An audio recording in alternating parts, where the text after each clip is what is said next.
Welcome back to WTN, the Wedding Television Network. I'm here with my local correspondent, Darrin as we're going to break down the Lauren wedding fiasco. Now, Darrin, is it true that it's going to be a nice day for a wedding overall? So I've heard. The temperature's going to be a tad warm today. We're looking at 103, 5 to 10 mile an hour northwest wind. Overall, it should be a beautiful day for a wedding. Right. Now, let's talk about the wedding lineup per se. Now, we're going to start with the grandparents. Is that right? What's that going to be like? Tons of experience here. You do not mess with the older people in this family. That's right. With the experience they're going to bring to it, they don't do a lot of playing time anymore. But there's tons of experience here. And that goes a long ways, Jeremiah. That was the mom of the groom choking you there intermittently. She seems a little stressed today. Is that right? The problem we're going to have with the mothers is weeping. Yes. They're going to have a wet track to follow. The wedding party, it's a little unorthodox, but the wedding party should almost go first in situations like this. I expect tons of moisture to come down.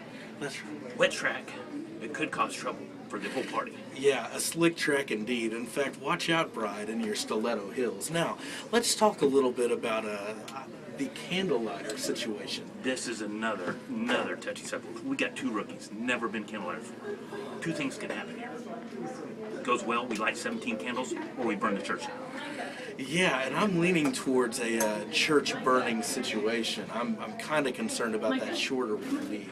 Now, let's talk about the groom, the bride and groom procession, the groomsmen and the bridesmaids. How's that going to get out? Well, first, Jeremiah, let's start with the ring bearer and the flower girl. Oh, yes. Titans of the gridiron. Yeah. They have done this before. This is their second wedding. They know what they're doing. If they follow their lead, we're going to be looking at a fine wedding. That's right. But if they slip up, all eyes are going to be on them, and that could be a catastrophe. All right, now let's talk about the bride and the groom, the party. We need to talk about the father-daughter exchange. Oh, yeah, I forgot. This can happen two ways also. You're looking at a total breakdown halfway down. Both of them dart. That's the worst thing that could happen.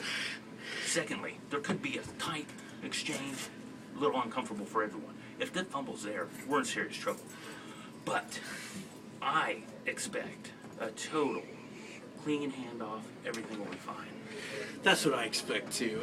Now the father of the bride does look a little bit stern at the groom, at the handoff. But overall, I think it's going to be a good outlook here today. Now can we talk about the wedding party? It's basic. We're looking at throwing up and passing out. Two things that will screw up the entire wedding. That's right. I don't expect it to happen. Everyone looks calm. There is a group that has a height advantage. I think you're referring to myself and the stepsister of the bride. Thank you, by the way, bride and groom, for doing that to us. But anyways, I think it's going to be fine. I know I'm not going to pass out. I know our cameraman is the best in the business. Is that right? That's what I've heard. Yes. So from Darrin and myself in the booth, wishing Thanh and Lauren a very successful wedding, and let's hope you don't mess it up. If all goes well, this is what legends are made of. That's right. Cut.